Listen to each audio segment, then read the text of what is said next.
नमस्कार, आपली न्यूजमध्ये तुमचं सर्वांचं स्वागत आहे. आपण बघत आहात आपली न्यूज. पालघर कलेक्टर ऑफिसच्या बाहेर आदिवासी एकता परिषद यांच्या वतीने बेमुदत मात्र या ठिकाणी आमरण उपोषण चालू आहे. दिनांक 1 जून 2026 पासून हा आमरण उपोषण चालू आहे आणि ह्या संपूर्ण ज्यांच्याशी आपण गोष्ट करणार ते आपल्यासोबत आज आहेत डॉक्टर पराड सर, जे महाराष्ट्र राज्याचे सचिव आहेत. त्यांच्याशी आपण बोलण्याचा प्रयत्न करूया. सर नमस्कार, तुमचं आपली न्यूजमध्ये स्वागत आहे. सर नक्की या मागण्या काय आहेत आणि आपण बेमुदत आमरण उपोषण कोणकोणत्या मागण्यावरती चालू करत आहे?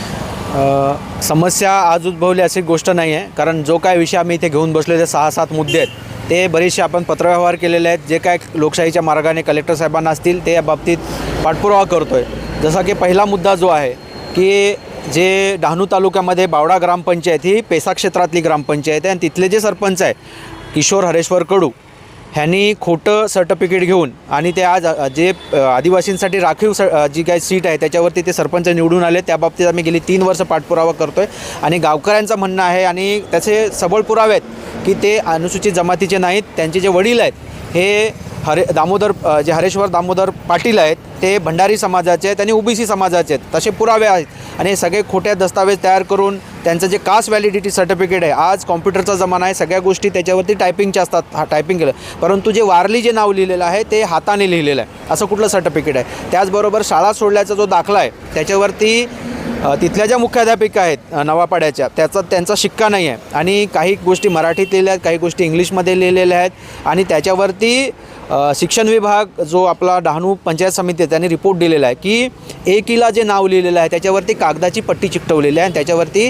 किशोर हरेश्वर कडू असं लिहिलं आहे, पण त्या कागदाच्या पट्टीच्या खाली किशोर हरेश्वर पाटील असं आडनाव आहे आणि ह्या जो 4थीचा शाळा सोडल्याचा दाखला आहे त्याच्यावरती मल्हार कोळी लिहिलेला आहे आणि कास्ट व्हॅलिडिटी सर्टिफिकेट देताना हे वारलीचं दिलेलं आहे. इथे पण मोठा घोळ दिसतो आहे आणि आमचं तेच म्हणणं आहे आणि म्हणून कलेक्टर मॅडमला आम्ही पत्र दिलं, इथले जे जात पडताळणी व्यवस्थापन त्याला दिलं, ठाण्याला दिलं, परंतु कुठलीही कारवाई करत नाही. त्याच्यामुळे आम्हाला नाईलाज असतं आज ह्या उपोषणाचा मार्ग स्वीकारावा लागला आहे. त्याचबरोबर इतर जे काही प्रश्न आहेत जसं की करंजविहिरा गावचे आंबोली डहाणू तालुक्यातली लोक इथे बसलेले आहेत. ही वस्तुस्थिती जाऊन बघाल तुम्ही, आंबोली हायवेपासून जर तुम्ही 500 मीटर आतमध्ये गेल्यानंतर सुपा फार्म जो मोहनभाई पटेल ह्या माणसाकडे आज कमाल भूधारणा कायदा लागू असताना आज जवळजवळ 500 एकर जमीन त्याच्या कब्जामध्ये, पूर्ण आदिवासींना जी सिलिंगची जमीन मिळालेली आहे 24 शेतकऱ्यांना, ती पूर्ण त्याला कब्जा केलेला. आज ह्याच्यापासून ते वंचित आहेत.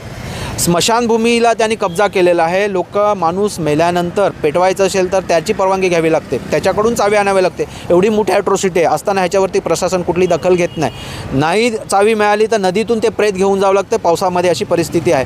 तर अशा परिस्थितीत आम्ही त्याची तक्रार केलेली आहे. हाकेच्या अंतरावरती आपल्या बाजूला हे जे गोठणपाडा गाव आहे त्याच्या बाबतीत हे झाले मला वाटतं वर्ष झालं असेल की आदिवासींचे जे आस्थास्थान आहे गावदेव त्याचे डोळे काढले गेले, त्याची विटंबना केले गेले. ह्याच्या बाबतीत आरोपीचं नाव लिहिलेलं असताना पण पोलीस प्रशासन गुन्हा दाखल करत नाही. अज्ञान व्यक्ती म्हणून लिहिलेलं आहे आणि आदिवासींच्या देवाची विटंबना करणं ॲट्रॉसिटी आहे आणि त्या कोण तो पारशी इसम आहे त्याच्या बाजूला त्याचं केबिन आहे आणि जे तिथे तोडफोड झालेली आहे ती इलेक्ट्रिकचा वापर केलेला, मशीनचा हाताने तोडलेलं नाही आणि तिथे त्या माणसाचंच आहे. तेवढ्या एरियामध्ये कुठली इलेक्ट्रिकची व्यवस्था नाही आणि स्पष्ट आम्ही सांगितलेलं आहे की तो फरुद्दन कोण आहे, जो कोण आहे ह्याच्या निर्देशाखाली सगळं झालेलं आहे आणि नाव दिलेलं आहे तक्रारीमध्ये, तरी पण त्याच्यावर गुन्हा दाखल होत नाही. अज्ञात व्यक्ती म्हणून त्यांनी गुन्हा दाखल केलेला आहे. तर अतिशय चुकीच्या पद्धतीने आणि म्हणून आज इथे उपोषणाला बसले आहेत. हा पालघरमध्ये भेंडीपाडा आहे जिथे आदिवासी लोकांची वस्ती आहे. तर एक जो इसम आहे त्याची तुम्ही जर प्रत्यक्ष जाऊन हा रोड आहे आणि त्याची जर जी हद्द आहे वय तुम्ही बघाल तर ती खूप दूर आहे आणि तरी लोकांना मुद्दामून त्रास देण्यासाठी त्या रोडपर्यंत जो नगरपालिकेचा जो रस्ता आहे, नगरपरिषदेचा जो रस्ता आहे होऊ द्यायचा नाही, लोकांना त्रास द्यायचा, म्हणून तेथे पण त्यांनी कंपाऊंड करायचा प्रयत्न केला. अशा पद्धतीने हे विषय आहेत.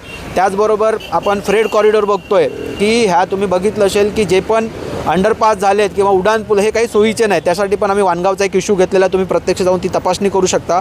तिथे रेल्वेच्या बाजूला ग्रामीण रुग्णालय, जर एखादा पेशंट असेल तर वानगाव पूर्वेपासून 2 किलोमीटर ब्रिज क्रॉस करून जावं लागतं, फिरून यावं लागतं आणि नंतर त्या दवाखान्यात जावं लागतं. एवढ्यात तर पेशंट दगावण्याची शक्यता आहे आणि म्हणून आमची मागणी आहे की निदान एक ॲम्ब्युलन्स जाईल एवढा एक अंडरपास व्हावा, कारण वानगाव पूर्वेला चारोटीपर्यंत येण्यापर्यंत एवढी पब्लिक राहते आणि त्यांच्या येण्या जाण्यासाठी सोयीचं नाही. त्याच्यासाठी पण आम्ही पत्रव्यवहार केला, पण प्रशासनाला असं वाटतं की इतर लोकही माणसं नाहीत आणि आम्ही प्रशासकीय व्यवस्था इथेच माणसं आहोत, आमच्यासाठीच AC वाले ऑफिसेस असावं आणि लोकांच्या सोयीचं नाही. कारण तुम्ही परिस्थिती बघाल तर खूप भयानक आहे. एखादी जर प्रेग्नेंट लेडी आली तर तिला पूर्ण ब्रिज चढायचं आहे, त्याच्यानंतर तिकडे डॉक्टरकडे तपासायला जायचं आहे. तर ही परिस्थिती आहे. एखादा इमर्जन्सी पेशंट असेल, समजा साप चावला असेल, ॲक्सिडेंट असेल, तर तेवढ्यापर्यंत दवाखान्यात पोचता तो माणूस मरून जाऊ शकतो. म्हणून सोयी कोणासाठी आहेत हा बेसिक प्रश्न आहे. आणि म्हणून 1 जूनपासून आम्ही उपोषणाला बसलेलो आहोत.